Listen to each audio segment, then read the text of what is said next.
You understand?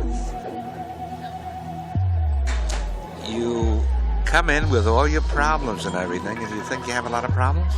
When you leave, you get another person's scroll, and you thought your problems were bad. Like they compared in no way to the scroll.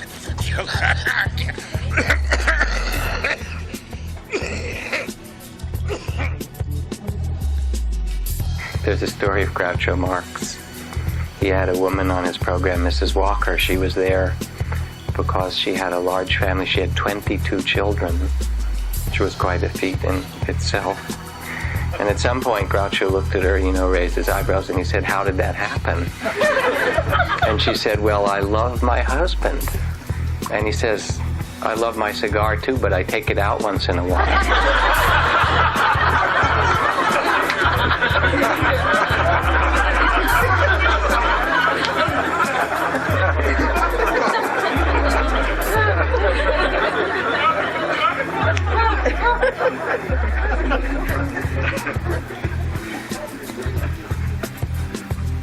So we're asked to begin to examine or study wanting, grasping, longing,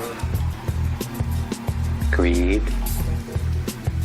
And you can study it in simple ways in your sitting, waiting for the moment, wanting the bell to ring. Know that wanting? And that's a really amazing moment because you're sitting there and you're a little bit frustrated or restless or bored or something, and you want the bell to ring. And there's that wanting, when will it ring, when will it ring? And finally, it rings, right? And what happens in that moment? All of a sudden you're at peace. The peace that you didn't find in the whole sitting, right, is there. You haven't moved, nothing has changed except... Now, why is that? Somebody tell me, why is that? Do you know? If you look, what makes that moment such a happy one, huh? It's peaceful because at the moment you hear the bell, what stops? The wanting. Oh, God. For a moment.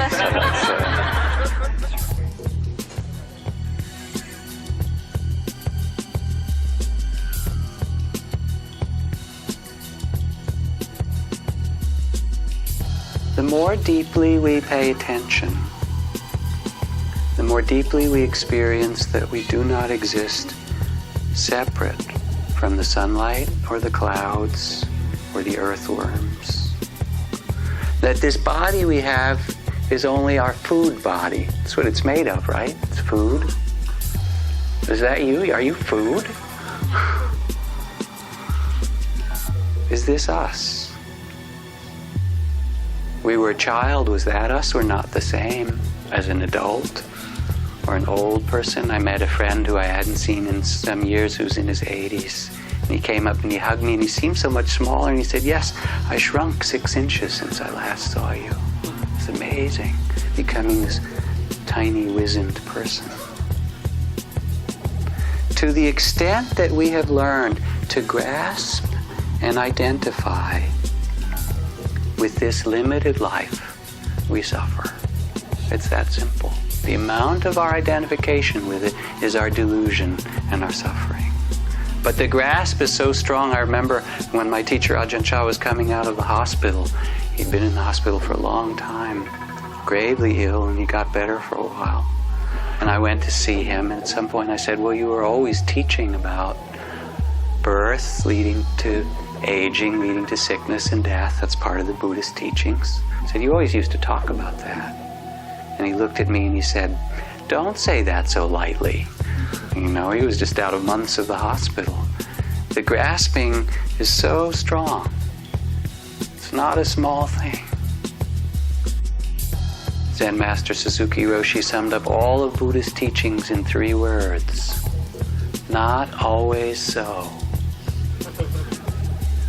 Not always so. Could we really see that and believe that?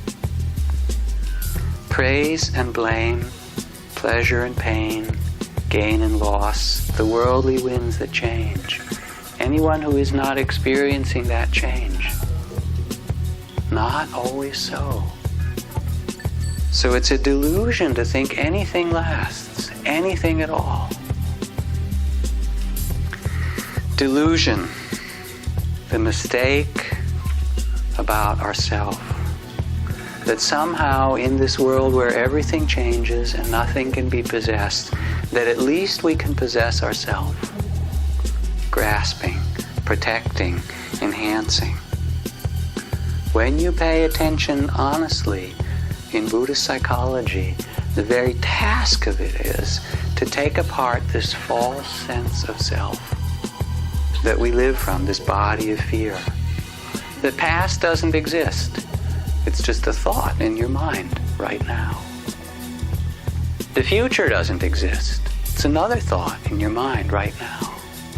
There's just this present moment. The self doesn't exist. You can grasp and say, this body or this thought, this changing experience in this moment is me, and then it's gone. When you study Buddhist psychology, you study the nature of yourself. And the more deeply and carefully we pay attention, we begin to see that permanence, graspability, solidity, all of that is a fiction. Traditionally, the images that are used are of a magician who casts an enchantment so that that coil of rope looks like a snake. Or like a mirage in the desert where you look out and it sure looks like water out there. Or clouds that you lay back and look up and there's animal shapes and mountains, but they're just clouds. Or a sleeping potion made from the worm apple tree that brings all kinds of visions for a time. Or an echo or a reflection in the mirror, insubstantial. Now this sounds like poetry, doesn't it? It's true. Simple. You don't exist in the way that you think at all. It's just not true. So many illusions we live in, and the deepest is that sense of ourself as separate.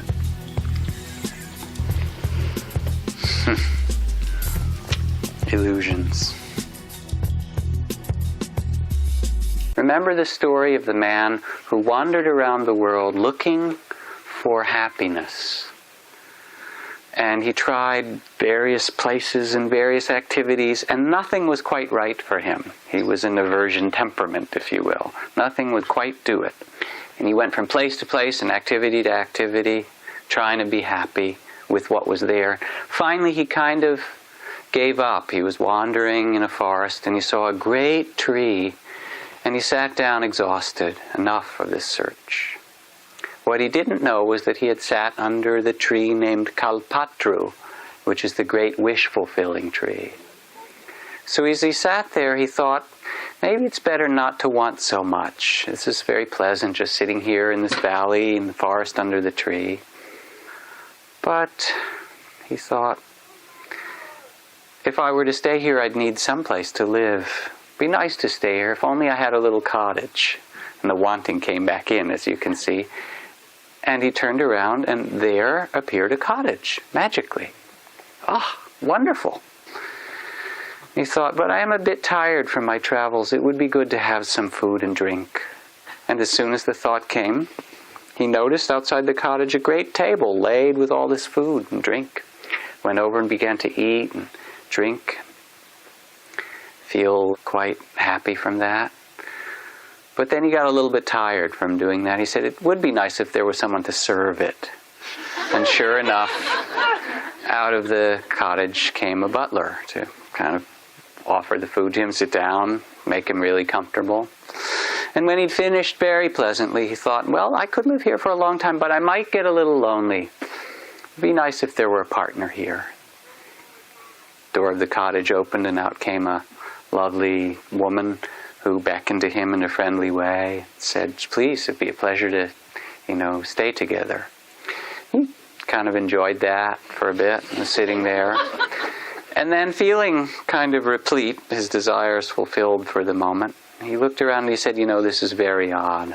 I've been wanting things everywhere, and finally here I sit under this great tree, and as soon as I think of something, it comes. Maybe there's something about the tree. Maybe there's some kind of spirit, or who knows what, that lives in it. Maybe there's some kind of goblin, ghost. And no sooner had he thought maybe there's some ghost or goblin than it appeared. And then he thought, oh, maybe it will come and eat me up. And it did.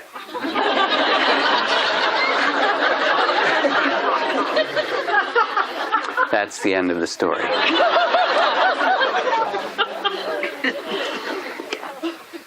Mind is the forerunner of all things. With our thoughts and actions, we create our world.